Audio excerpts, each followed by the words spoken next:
Welcome to Rock and Recovery. Your host Jay. Today I've got a special guest. His name is Timothy. I'm not even going to try to pronounce the last name, but that he's an expert on men's mental health issues, and so we're going to talk to him about some. Well, you know what month it is? It is Suicide Prevention Month. 988 in the U.S. and Canada, 111 in the U.K. If you need help, reach out. If you're going through something, reach out. They're there to talk to you. If you know somebody that's going through something, give them a call. Check on them. And here is Tim. Hey, Tim. Hey, man, how you doing? I'm doing well. I wasn't even going to try to butcher your last name, so. My name's Tim Wienecke. I'm an Air Force veteran. Oh, sorry. Calmly.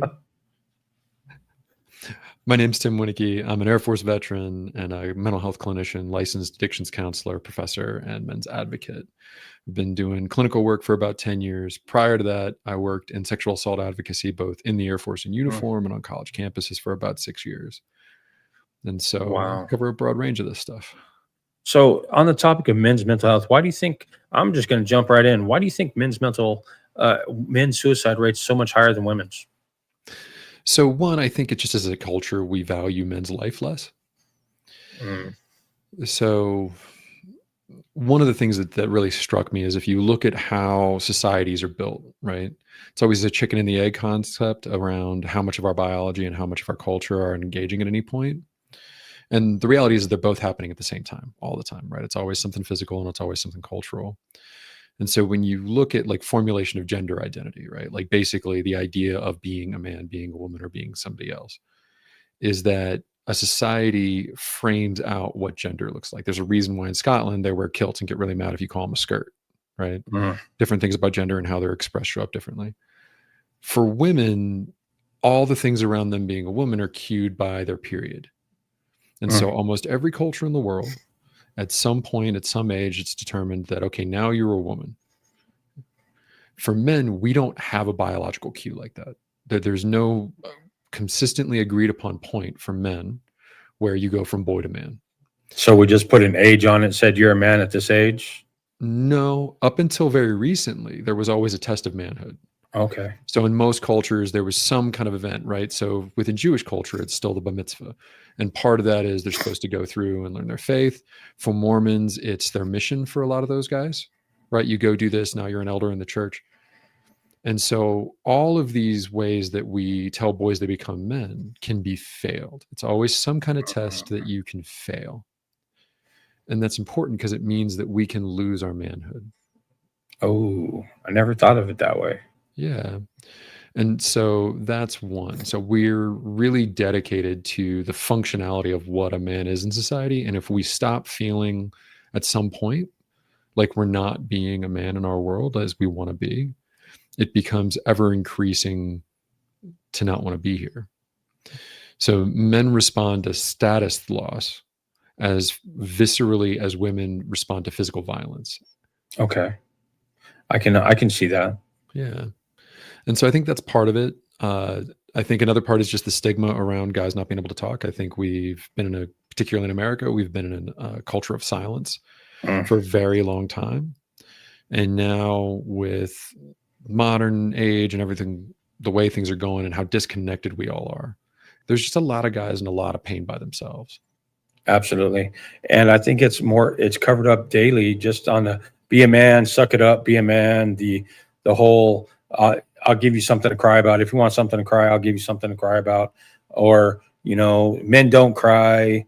Men got to take care of everything. It's so your fault. It's so blaming, and it's so deep ingrained in us that if we're failing, if our family's not doing, it's our fault. And when is it time to break that and start saying, hey, men's got problems too. Why can't we talk about them? Yeah. And I think that comes back to something that's really been sticking with me as I've started to explore this work more on a systemic level as opposed to an individual level. And man, it's rough to be a woman too, right? Like there's a lot going on there. They've been hurt in a lot of ways. When we talk about what's going on with men, I want to make it really clear that we're not dismissing the pain of anybody else. Right? That's a fact. But typically when we look at men and boys and their suffering and their struggles, we are far more likely to talk about that individual's failures than we are the systems that fail them. And when women have struggles, we are far more likely to take it to the system level than the individual. Mm. Give me an example of that. So in schools, boys are twice as likely to be suspended or expelled as girls for the same offense. Mm. Okay. So we're not talking about like boys get in trouble more because they're boys. We're saying if a boy does X and a girl does X, the boy is twice as likely to be expelled.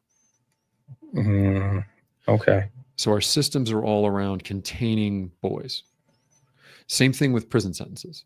So if you take a crime and you put a man and a woman in front of a judge, the Very true. sentence is half for women. Very true. Right. And it's because there's this presumption that men need to be controlled, they need to be contained. And we do. Like I'm a big believer that guys need guardrails. We need men around us. Absolutely. We need people holding us accountable. But the way the systems do it is out of proportion. And it showcases a lack of value for men. So, and I think the suicide rate for men is 2/3 the rate of it is women. It's basically, it's over half. I mean, it's over double half. Yeah. And so that goes into, with addiction and other mental health issues, men are going to eat, I think it's 4 times, I can't remember. I had the stats at one time, and I've been showing We them. make up 4 to 5 suicides, I think is what it is. Yeah. Fact check me on that though, please. Yeah, there's a few things with that. So up until fairly recently, women were more likely to attempt, men were more likely to complete. Yes. Right. And it's because men are, we're more likely to use a gun. We're more likely to use something that's. Yeah. We don't want to be another failure at something. Well, and I think it's just what we're exposed to. It's why it's interesting when you look at veteran suicide, female veterans model the stats where they're more likely to attempt, but because they're a veteran and they've been exposed to lethal means, they're much more likely to complete. Their stats of completion match men. Okay. And so, but that's changed. Now we're seeing an increase in young guys committing suicide. So the biggest rate of suicide that no one really talks about is the elderly, right? Guys over 65. At a certain point, Yeah. if we don't figure out a way to move from my whole identity as being a provider to some kind of wisdom role, right? Where like I'm valued for what I know and how I am and my contributions socially as opposed to my economic and productivity, guys just don't want to be here. Wow. If we don't have a purpose, we don't want to be here. If we're of no value, of no use, then okay. And so that's why it's so important when as you're aging, to move more into mentorship, to move more into, my physical labor isn't here anymore, but I've got 40 years of experience in what I do. I can teach, I can give wisdom, I can be around kids, I can find other ways to feel like I'm contributing to something. But up until very recently, we've denied men that for the most part. A man is his job in America. The first question you get as a man is, what do you do? What do you do? And they don't mean for fun. Right. Right. And so that's one. The second highest one is divorced men in their midlife. And it's because the adage that I always like is middle-aged women don't need men, middle-aged men need women. Societally, we have this expectation that women are the community managers, right? Men go provide, women manage the community. And we need community deeply and desperately. Right. And if I'm a provider and I lose my wife, we have systems in place to make sure that that wife is still economically supported, but now I'm not socially supported. And just with the way things are going, women are outperforming men professionally now. Like short of the very tippy top, like super rich white guys are still running the show, but everywhere else, women are outperforming men. Yeah, I've noticed more stay-at-home dads, more dads, taking on the full-time roles as a stay-at-home parent. Yeah. And I think I think there's more value to that, raising your kids. Yeah, it's almost like a role reversal, but do you find, or is there any studies on how many women that have been working their whole life are doing the same thing as men? So we're seeing suicide rates. So we're seeing it more as far as dad staying home, which is great. I'm with you. Like Yes, absolutely. the dream of feminism is the choice, Yes. right? And so what I like that I'm seeing in younger couples is there's at least a discussion over who's staying home and if somebody can. It's still largely presumed that if somebody's staying home, it's the woman. But the fact that the discussion happening at all is a huge step. Yes. The thing I recommend for new parents is both of you should take a career slowdown. Like if your career is important to you and your career is important to your spouse, you should both just accept like we're going to coast career wise. I might take 6 months or a year. You might take 6 months or a year, depending on what our economic situation is, what our paternity leave situation is. But we're both going to slow down and accept for until the kid's in school. We both have to show up. Mm.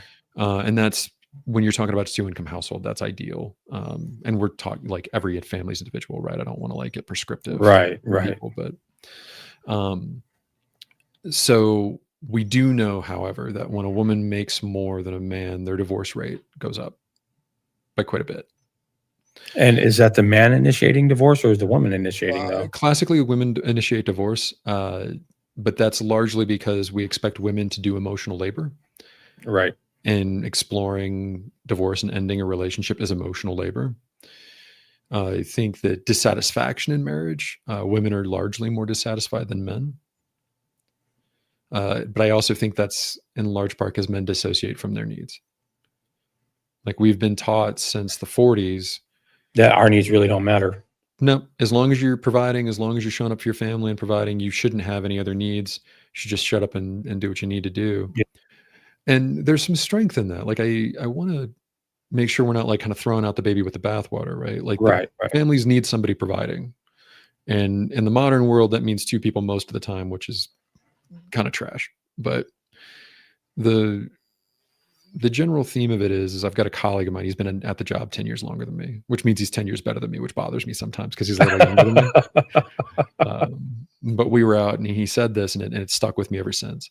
He's like, I feel like our whole job is convincing guys they don't have to hold it together all the time, but they have to hold it together most of the time. Mm. Okay. And so it's what I try to get guys to is it's not that you don't need to be the pillar for the people around you. It's that you don't always have to be the pillar. You need people that'll let you take off your armor, relax, be valued for you, people who like you more than what you bring to the home. And we need both. We need people that we're safe around to just be ourselves, to enjoy more than our wallet, more than our productivity. And for most men, we want to be productive. We want to be out there doing something that has some value. We want to be doing something of service. And if that's money, great, that's classic, but there's other ways to do it too.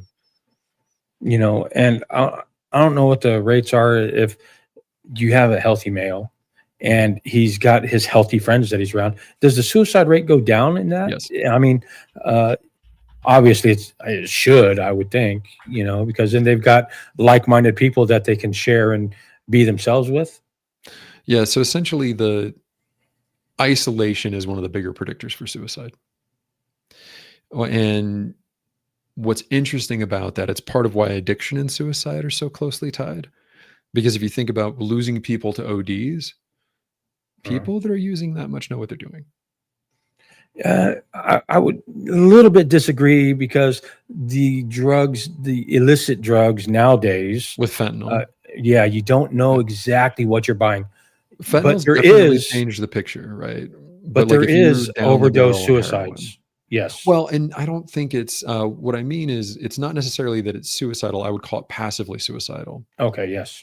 Right. Yeah. So I remember I've never struggled with addiction on any kind of deep level personally, but my family were addicts. That's how I got into the work. Right. I don't think most people come into this work without some kind of personal connection Right. to the problems. And I remember early in my career, I was working in an intensive outpatient. So it was me as the clinician with, anywhere from 3 to 10 people, all of whom were out of a 30-day program and were trying to figure out how to live life without the substance. And it was my first week doing this job. And I was sitting there with these folks and, it's free conversation. Anybody who's been in a therapy group kind of knows that for IOP, it's specifically like a 3-hour conversation in a group of people struggling Yes. with the same thing. If the therapist is doing their job well, they're mostly directing traffic. We're not talking too much. We're letting you guys have some space. Right. And all of a sudden one of them like is talking about like, how's it going with your family? And they basically said, you know, it's really frustrating. Everybody says it's going to kill you, and that should be enough of a reason. But I knew that. I knew that that's what I was risking doing this. It hurt enough that that was worth the risk. Why do they talk to me about it like I didn't know what I was risking? Why do they True. talk to me about it like I'm stupid? True. And in that moment, I looked around and every other person in the room was nodding. And that's when it hit me that that kind of passive, I don't value my life more than I value this solution. You know, for me, I was an addict for 20 plus years, Mhm. and I was not addicted to anything that could kill me, yet the behavior afterwards could have. So, Yeah. So like it's a lot of high risk behavior associated. So I'm assuming it's right. alcohol, Methamphetamine. methamphetamine. Methamphetamine can kill you. No, it can't. You can't overdose on meth. You go to Oh no, sleep. no. No, you don't OD on meth. No, Its behaviors attached can absolutely kill you. absolutely. Yes. Yes. Methamphetamine is a dangerous drug because of the behaviors afterwards. Yeah. The side effects of it, you Yeah. know? Like I always, And the uppers are always, I don't know, the grim stories behind it. You got to laugh a little bit when yes, you're in there, right? I can laugh at them now, but It's when I was scary. going through them, they were scary. And I wasn't scared though. You know, No, that was my parents, man. They were bikers, and you know, uppers and bike motorcycles go well together. It's they crazy. go, They lost so many yes, friends. It's weird. yes. It's crazy how that happens. You know, when you're Uh, going 160 miles an hour down a road and you just did a big blast, it all comes together. The world seems right, mhm. you know? And so, like, that's part of it. Men are more likely to do high risk things anyway. So there's kind of four, like I like always talking about the masculine traits that we have good data on. And like I'm going to list these out for folks, but it's important to remember that when I say a masculine trait, I mean it like I'm saying men are taller than women. So I'm Okay. 6'1". Everybody understands that if I go to a WNBA reunion, I'm the short one in the room, right? Just, We yeah, get that, absolutely. right? Right. But we can also all agree that men typically are taller than women, Yes. right? Yeah. What's the average woman? I think it's 5'4" or 5'5". Depends on where And you're at in the world. it depends on the Yeah. culture and the society. But for the US, I think it's 4'4" or 4'5", right in that area. I think, 5'5" or 5'6", maybe right in that The area. average height It's, for women, last I looked, because a friend of mine's 5'3", and I was giving her a hard time for being short. It's 5'3" for oh, women. okay. And she's like, "I'm All average. right. Shut up." So I figured it was close to like the Yeah, five and a yeah. half foot line, And but I you think for know, guys, it's like 5'9". yeah, I think it's only So it's a like a few inches taller. it's a 6-inch swing though. That's significant, Yes. right? Yes. So the four traits outside of height, when we're talking about like interpersonal, the way that we engage the world is men tend to be more sexual. We have more sexual thoughts. We masturbate more. We want sex more often. What's interesting is women want more varied and interesting sex. Men want more sex. Okay. Men are more status driven. Okay. We're less physically risk adverse, right? Like we're more likely to take risk, and 100%. and we're more 100%. physically aggressive, right? It doesn't Yeah. mean Ooh. violent. We're more physically aggressive. Okay. Yes, I agree. And so when we talk about that, right, that less risk adverse, it's hilarious to me. So at 19, your testosterone is the highest it will naturally be in your lifetime. And it is the largest distance in brain development from men and women. And so Hmm. at the time when our frontal lobe is the smallest compared to women, we have more testosterone beating on us than at any other Hmm. point in our life. So And when we're the dumbest, we're the bravest. well, so it's interesting. It's not so much that it's dumb, it's impulse control, Gotcha. right? That like when the part of our brain for impulse control is at its weakest, we're also hormonally blasting it with things that wreck Mm. impulse control. All right. And Yeah, so it's always really funny to me, like when people get so mad at teenagers and particularly teenager boys when they're like, "Why did you do that?" And they say they don't know. it's They're true. being honest. Like that is an Absolutely. honest answer to that question in that moment in time. You know, and I still get, why'd you do that, Jay? I really don't know. I don't know. I gotta pay more attention. I don't know. Yeah, it's because I felt like it, you Mhm. know, and that's not an acceptable answer sometimes, you know, but it's true. It's the Well, 90% of the time it's the truth. And that's the wisdom, right? And that's why young guys need older guys around them, because the older guys can usually answer it for them. I don't know why I did that. Well, man, if I was doing it, it because of this, this, and this. It's Because it looked probably one of fun. It those. looked, And yeah, those are dumb things. Like, yeah, yeah, look, going absolutely. 160 on the bike is super fun until it's not. Until you smack into something and then it's lights out, you know. And so what's interesting about that is, in part, we're naturally inclined to be more risky with our physical safety and health. Just biologically, we're less wired to be worried about ourselves We're than we not are the very children. protective of ourselves. We'll put ourselves in danger. Yeah, and it's interesting. So the way that I really like it framed is, a guy named Sebastian Junger wrote a book called Tribe on Homecoming and Belonging. It's an old book now, but it's a great one. And it was basically a kind of anthropological examination around how we used to run around in tribal culture. Now we're running around in individualistic Western capital culture, and all of our wiring, all of our hardware is for like tribalism. But we made a Okay. world that isn't that. So it gets weird, right? Right. But one of the things he pointed out that really resonated was, masculine courage is physical courage. Feminine courage is moral courage. And so there's an award, and I forget the name for it, where they award about 100 different people in the country for extreme acts of bravery. And Okay. 80% of the people who receive the award didn't survive the experience. This is young guys. Darwin Award. No, this is like, trying to run into a burning building to save a Okay. kid and not getting Okay. out. This is Yeah. jumping into a flood to save a kid, jumping Hmm. into traffic to try to pull somebody out of a car, Absolutely. right? And I don't wanna live in a world where young guys don't try to do that stuff. Neither do I. And 3 out of 4 times, if you run into a burning building and you're not trained, you die. Yeah. Like, But I guarantee you there's not too many men listening that wouldn't do exactly that though.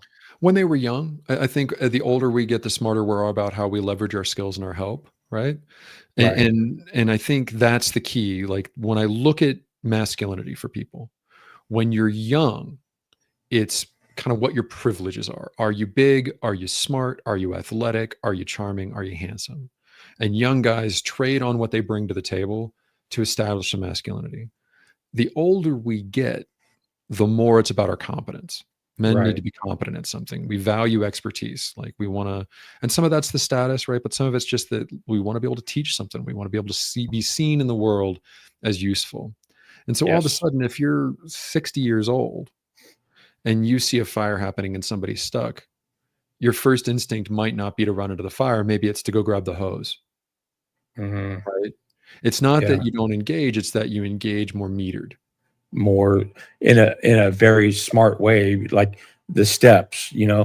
that's not get that's gonna get the job done, but it's not gonna kill me other than I might die, but I'm getting the job done. Yeah. Or like, I might die. It's basically noticing that I could do this. It's unlikely I'll succeed. What's another way to the path? Right. Right.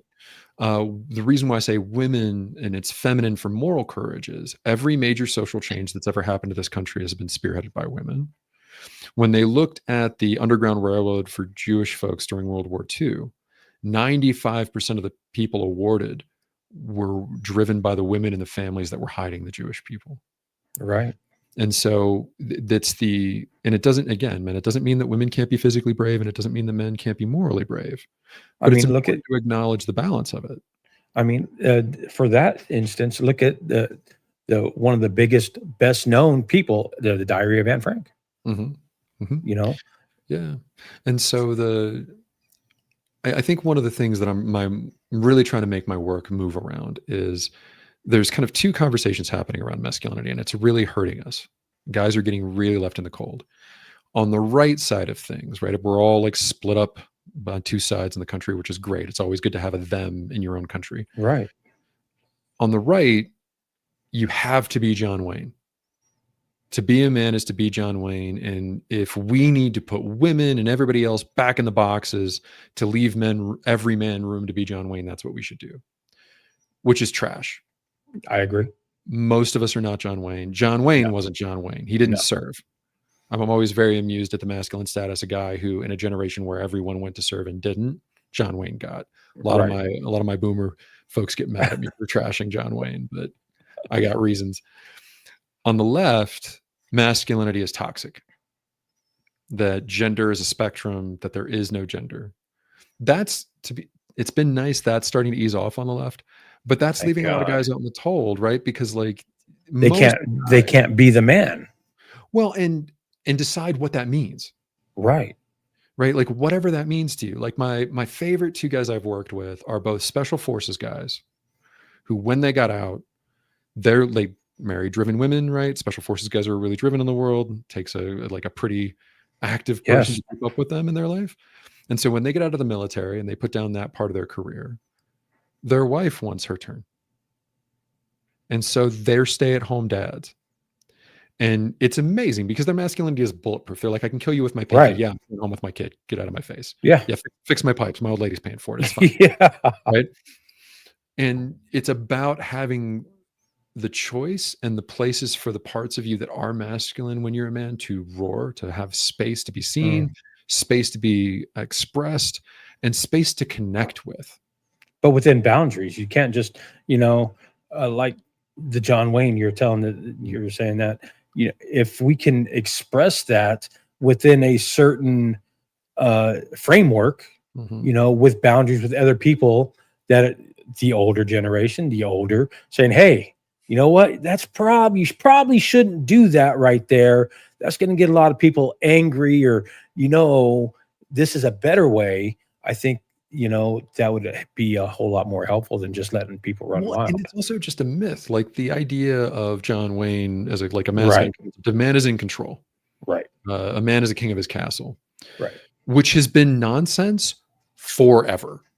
90% of the choices made in a household, on average, what appliances to buy, what school district to move to, what house to get, are made by the women and have been since the 40s. Absolutely. So the idea that the Absolutely. man is king of his castle is kind of No, nonsense. no, he's just there. Well, he's certainly respected for like Yes. the provider role is a valid one, and but the Yes. idea that there's not a paired decision making process in most couples is Mm. stupid. Let's be real. How many men actually sit down and pay the bills? That's normally Depends on the that's family. Yeah. it depends on the family. But 9 times out of 10, it was the female, the mom or the wife, actually writing out the checks and making sure everything's paid, than the man, because here's the money, do it, whatever, Yeah, I mean, and it really what's interesting now is there's more and more variation where it's okay however it runs. Like my Yes. grandparents were kind of they were a picturesque 50s white couple, right? Hmm. My grandmother stayed home with the kids, ran the house. My grandfather had a corporate career and did pretty well, but he handed her his check, right? She was managing the house. She was spending the money on the house. He was managing whatever investments for the most part, but like the check that came in and where the money got spent, he had no input on that.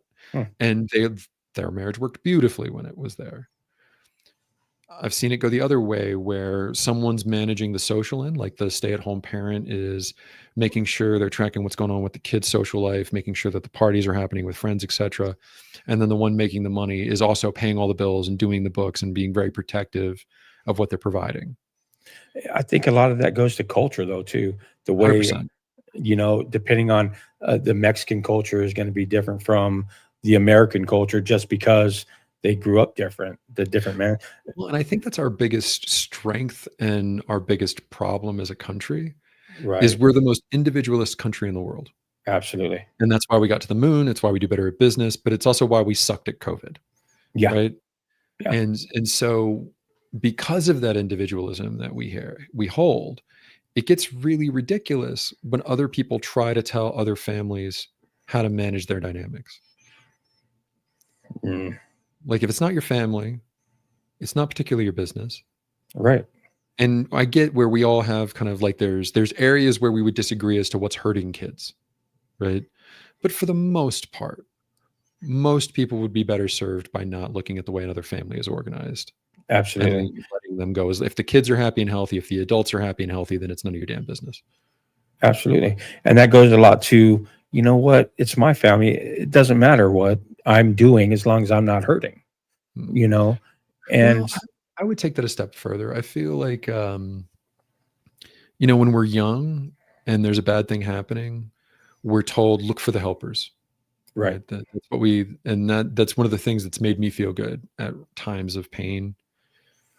But I feel like if you're in middle age, be the helper. Right. You're not looking I for them anymore. Like it's absolutely 100% agree. yeah. And the more out in the more social and more active people are in social media, the less private they're going to become.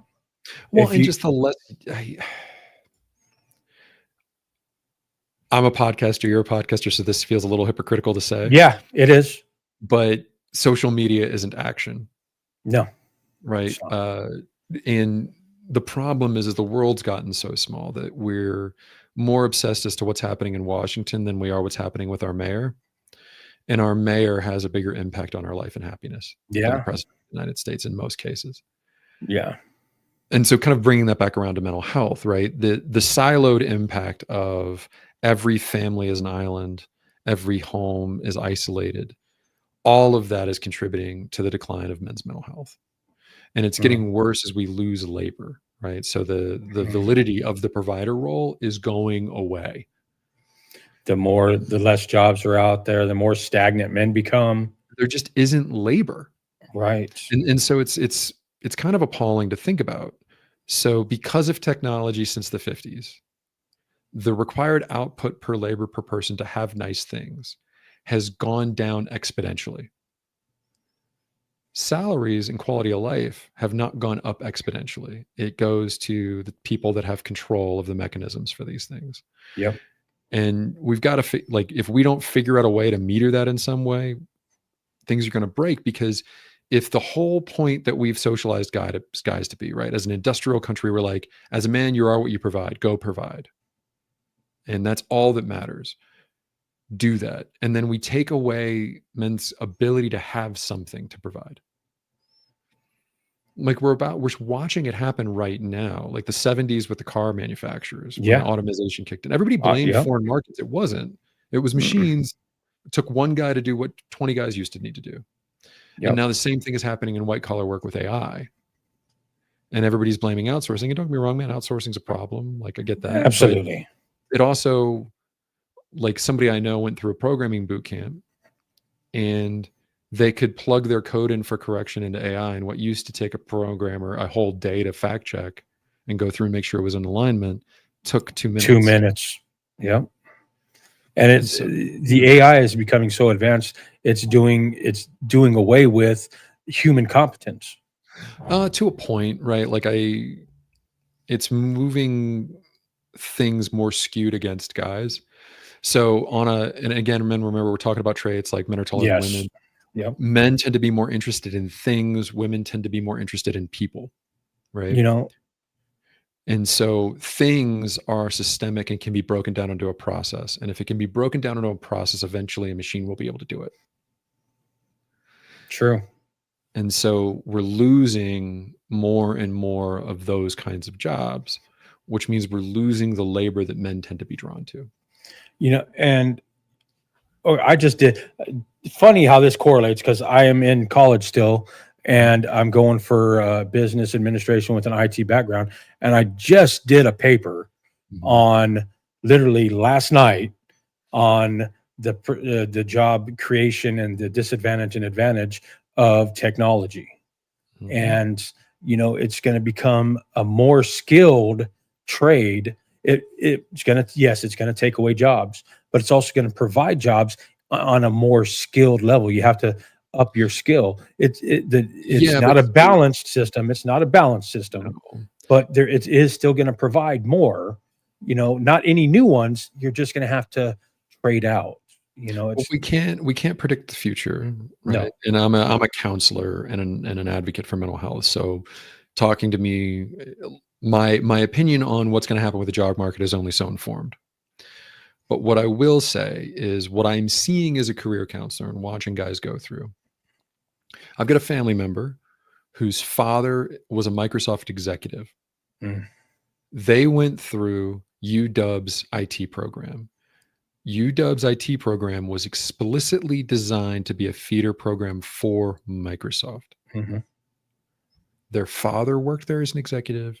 They did well in a program that was designed from the ground up to funnel people into Microsoft, And he and they didn't get it. couldn't get an unpaid internship, much less a job. Wow. And so the problem is yeah, right now with AI, we need more mid-level people because Yes. the AI can do what junior people do to learn how to become mid-level people. As AI improves, though, the skill floor is going to go up, and all of a sudden, we're not Yep. going to need mid-level people. We're going to need one guy in 1,000, one gal in 1,000 that knows the high-end stuff that the AI can't do. Learn how to use the AI, and they replace 1,000 people Mm-hmm. in their What 30 to I 40 hour agree. week. And so, what's scary about this is if young people don't have a path towards expertise that is valued by society, we leave them listless and we leave them disenfranchised. And the most dangerous places in the world are where young men have nothing to do. Oh, tell me about that. So So if you look at political violence, mhm. who has been committing school shootings? 20s, mid-20s, not any, very, very seldom. I think it's been one or two that have been in their elder years It's or like middle-aged, I should say. it's incredibly disproportionately Yes, it's very teen skewed. 20-year-old white heterosexual men. Yep. Yep. And that's because when we leave young men unaimed and we leave them disenfranchised and we don't give them a path forward towards expertise, towards respect, someone's going to take advantage of them. And so when you look at Al Qaeda, right? Who are the people that are fighting in Al Qaeda? They're poor, disenfranchised young men Mhm. in countries that have been blown to crap with no industry. That want something to do. Yeah. And then lo and behold, people that are bad actors come in and they aim those guys at things. Right. They give them a mission, they give them a purpose. And, once they have a purpose, they're going to go for it because now they feel like they have some purpose in life that can drive them forward, Well, and something some that they're path working towards for. status and value, right? And that's Yes, wired deep into us. absolutely. So our whole system is designed for running around in groups of 20 people. Like this whole meat sack you and I are in, it's designed for a world where we're intimately and incredibly dependent on the people around us, where we die if the group rejects us and we don't have a role. True. And so up until the last few thousand years of our existence, when we were hunter-gatherers, we were largely polygamist, where only the high status men got to have sex with the women and have babies. And that's why you have twice as many female ancestors as you do male ancestors. Mhm. The stat that blew my mind is Genghis Khan is related to 1 in 600 people on the planet. Wow. I don't know how he had time to conquer Europe. I really don't. No shit. And so, like that need for status, that's why it's wired into us. Right. And that like willingness to take risk is why it's wired into us. If I am a guy and I'm in my tribe and there's an opportunity to be seen and valued by the people around me and Competition. right? I'm going to take that risk. If it involves risking jumping off a cliff, if it involves being the guy that runs into the camp to go beat the hell out of the other guys and risk my life, but I know if I come back, I'm going to be valued. Of course, in that environment makes sense. That's that competition, Mhm. the competition for just being in first place, Mhm. and and that goes a lot to the value of a man, Mhm. whatever term you want to use, but that goes a lot to the value of the person. It doesn't even have to be a man. It could be a female too. The Well, person. what's interesting is so I don't fully identify as a feminist just because it's got too many societal connotations on it. Like I'm a man's Absolutely. advocate, but the dream of feminism was that everybody gets to choose, and I agree with that. Yes. Yes. And what's happened is women got the choice to choose, and that's largely sucked for them. Mm-hmm. It's better than it was, but now as a woman, you have to be good at everything. If you're not career successful, if you're not a wonderful mother, if you're not an incredibly sexy woman who takes care of her person but isn't a whore, you're bad. Like society will find a way to punish you for not being good at everything.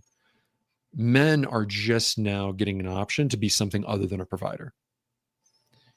Wow, I've never thought of it that way because, speaking as a man, looking at a woman's uh, the role of a woman, they never become invaluable though because they can always be a mother until a certain age. They can always be something of value to somebody.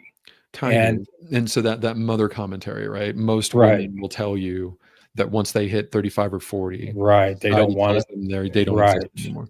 And right. this is where it's important to acknowledge that, like, it's not all roses and sunshine for women through this Right. process. And They're in competition too because yeah. they're trying to get that A guy. Well, So it depends. That's the problem. okay. So since women can do anything now, they're expected to do everything well, which is trash. Hmm. You I cannot agree. be amazing at your career, an amazing parent, and an amazing community member Can't all do at it. the same time. Can't do it. You at best can do two of them mediocrely, right? Hmm. And so we basically tell women they have to do it all: clean the house, make all the money, and they largely are. So all of the reasons. Do you know what? Are you familiar with Title IX and how that impacted college campuses? I am. So, just in case your listeners don't, Title IX was why we made laws around how to integrate women into college campuses and get them into STEM and get them educated. All of the stats that were used to justify that law have now flipped entirely on their head. Mm. All of the things that were happening to women when Title IX was needed to protect women on campuses are now happening to men. Essentially, what we're finding is when privilege was removed, right? The idea that like men are only competing versus other men, and you bring in women that are more inclined to have soft skills, the ability to sit still, right? The things that are useful in an academic environment. Look at a 5-year-old and see if that 5-year-old boy is going to be good in an academic environment. Make a kid sit still for 8 hours. Are they sleeping or Right. And 1 in 3 guys has ADD. That's not a Mm, disease. That's not a condition. That's a way that guys' minds work. it Like is. when it's 1 in 3 people, this isn't something that's a psychological problem. Mm, It's a wiring thing. yes. And so schools aren't made for men. Despite the fact, like this is the horrible part. We built them, Right. right? Like old white dudes built all of this. Mhm. And so it's really frustrating for women to hear after like 2 generations of them really fighting to get seen and put in this place to hear this sucks for men and it's not built for us. Because they're like, you built it. What are you talking about? It absolutely wasn't built for us. I'm like, it kind of is. Wow. Soft skills are more valuable in that environment. So, what is a society? What do we have to work on to reduce? Because we're never going to get away with do it across the board. It's always going to be prevalent. It's always going to happen. What is there that we can do to reduce Connect. it? Connect. Yeah. So the biggest indicator for suicide is isolation. And for folks struggling with addiction, it's particularly complicated because you as somebody in recovery can probably very much relate to this. When you're struggling in addiction, you feel alone in a room full of people. Absolutely. And this is the important. We think of isolation as that kid in the basement, Mm-mm. right? And that is bad, and it's an isolation, and we need to work on that. The numbers around guys who can't name a best friend have tripled, Hmm. and the person that's the most gregarious and at the front of the room all the time, we can lose him too. It's Hmm. about relearning how to feel connected and build environments where we can connect. For guys, it was our work, but our work is going away.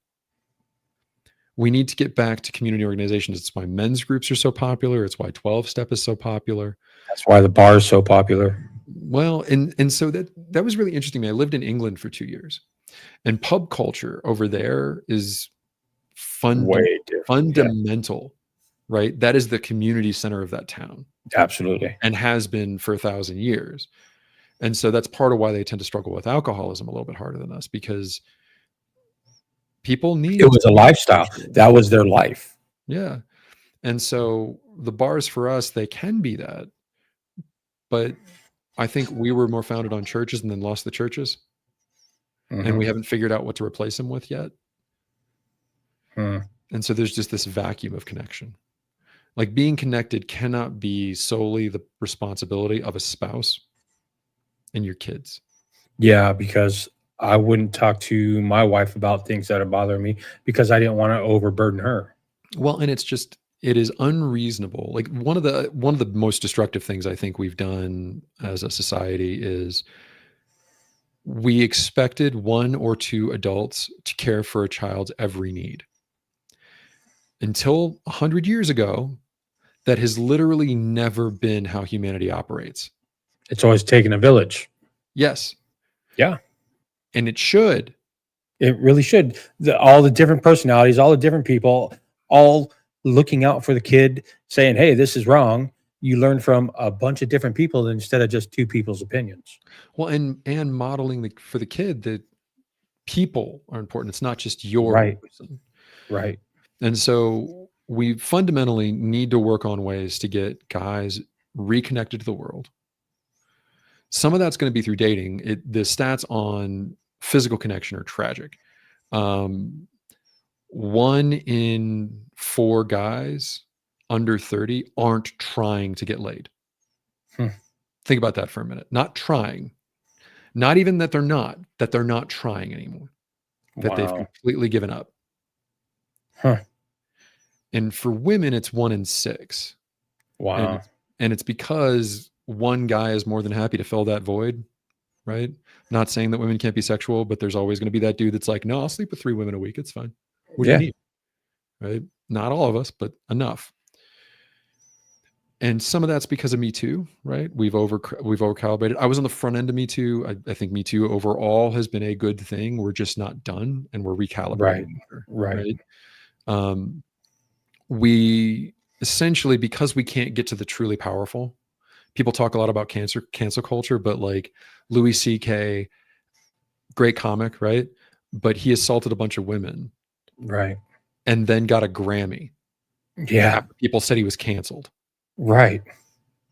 right? The powerful, usually white guys that are doing this stuff are still getting away with it, which means that like when a high school kid passes around the list of who the hottest girl is and gets in trouble for it, he's not going to college now. You're right. He didn't assault anybody. Like, don't get me wrong, that kid needs correcting, right? Absolutely. He needs some men around But him. don't take his life from him. Well, proportionality, Right. right? And what I find with liberals is we're far less forgiving. Mm. Like I tend to lead. I'm very liberal in my politics, but what I notice within kind of my side of the street is, at this point, it's very easy to say you're wrong and you're out. Whereas on the conservative side of things, with the kind of Christian background, is you can always come back, conform, and you can come back. Right. Right? We'll love you as soon as you conform, Right. which has its own problems, right? It's not very inclusive. Right. But by hammering these guys with unforgivable status over being an idiot while they're figuring out how to engage with the opposite gender. They're still in the learning process. First of all, just because, yeah, I could go on and on about that topic when it comes to just being in a learning process, that you shouldn't be punished, Well, and it's why, shown the right way. yeah, and that's why the response is so polar. Right. Right? We got everything from liberal guys who, like, what I see clinically for liberal guys is there's so much shame that they just get smaller and smaller and smaller and smaller, trying to fit in. They just shame the hell out of themselves, to rather than learning how to engage with the different parts of themselves in effective and healthy ways, they just make them smaller because no one's taught them or told them that it's okay. When we Yeah. talk about toxic masculinity, we haven't come up with a answer to it. It's just anytime a man misbehaves, that's toxic masculinity, which is not true. It's just not. Yeah, I've seen somebody say being a man is just toxic. Yeah, You yeah, know, and that's just sad. don't act like a man because that's toxic masculinity. Yeah, as opposed to this is what a good man acts like. Right. Absolutely. So, and then on the other end of it, we've got the red pill guys. We've got the mass of young men that have mobilized for Trump. These guys that are like, I'm tired of being told that being a man is bad. So screw you. I'm going to go be all the things you say are toxic to prove that I'm a man. Right. And that's what happens when we just shame and contain aspects of ourselves instead of guide and mentor with aspects of ourselves. Mm. And that isolation is going to break us and is breaking us. It's why we're losing so many guys to suicide. It's why so many men's mental health is so bad, is the disconnection and shame that we've put on guys instead of the choices we can give them. Mm. Wow. Now my last question for the day, I always I always ask this from everybody. If there's one thing that you want to take or somebody to take away from this, if you could say anything about that dude or that woman that's struggling, whether it be in addiction, in recovery, in just mental health, what would it be? Find help. We die alone. Yeah. Don't be alone. There are people wherever you are. I don't care if it's a meeting. I don't care if it's a church. I don't care if it's a clinician. There are dozens of avenues towards help. And if you keep trying to do it on your own, you might be able to. Like this is the sad part, right? People all the time knuckle up, put their head down, and push through hard things. We absolutely, and that's valuable, right? Having grit is part of being an adult. But learn how to meter and when to be grit instead of connected. Get help, get connected. One of the things that we do terribly in this country is shame. Shame is designed as a connector. It's what it's supposed to be. Shame is conform to the group, right? Which means you got to find the right group. That's all it means. Right. You got to find your people, and all of a sudden you get your shame out on the table, the things you're worried about on the table, and you find channels for it. You find ways to exist with it. You don't have. It becomes less shameful. Mm-hmm. And the greatest pain we experience is in isolation. There's a reason why it's against the Geneva Convention to do solitary confinement. Wow. I did not know that. You know, because I did while I was in prison, I did almost 5 years in solitary, and that was 23-1. You know, 7 days a week, 23-1, and I was lucky if I got that 1 hour, and that was to shower and any rec. You know, yeah. And there's a lot of. It's one of the main reasons why we're critiqued internationally, is we treat our own citizens worse than we allow war conventions to. Yeah, that's crazy. I did not know that. I'm sorry you went through that. It's terrible. I did a lot of bad things to a lot of bad people when I was in addiction, and I probably deserved it, but not that long. I agree, not that long. Well, so there's a distinction between consequence and punishment. Absolutely. And our justice system is very confused as what it's trying to do. Half of the people involved want to punish, half of the people want rehabilitation and consequence, and right. It means we do it all pretty badly. And one last thing is I see the Denver picture. Are you from Colorado by chance? I'm living out in Colorado these days. I just came from Colorado. I moved to Florida from Fort Collins area. I grew up in Boulder. Nice. And I had to change my people, places, and things, get out of the state and come to Florida. Geographical swap over to get you the right people to be around. Absolutely. Absolutely. Well, I appreciate you taking your time out of your day and coming on my show. And I think we talked about a lot of things that people don't like to talk about. And I think it's going to be helpful to whoever it is helpful for. I appreciate it, Tim. And any other time you want to come on and discuss something, let me know and we'll get you on here anytime. Happy to be back. If anybody's more curious about the masculinity and mental health stuff that I'm working on, go to AmericanMasculinity.com. That's where you'll find my podcast, where we try to have nuanced conversations with informed people in their subject matter area, to have more like middle conversations around what we're doing with gender and mental health in this country. So if this is a topic you're passionate about, please come check us out. Well, I know I'll be checking you out. I appreciate you. And that's Rock and Recovery for now. And I'm your host, Jay, and that's Tim. And we'll talk to you later. Check out your website. What was it called again? AmericanMasculinity.com. Check it out. And we're out of here. If I can find the right mouse button. You got another one lined up right after this?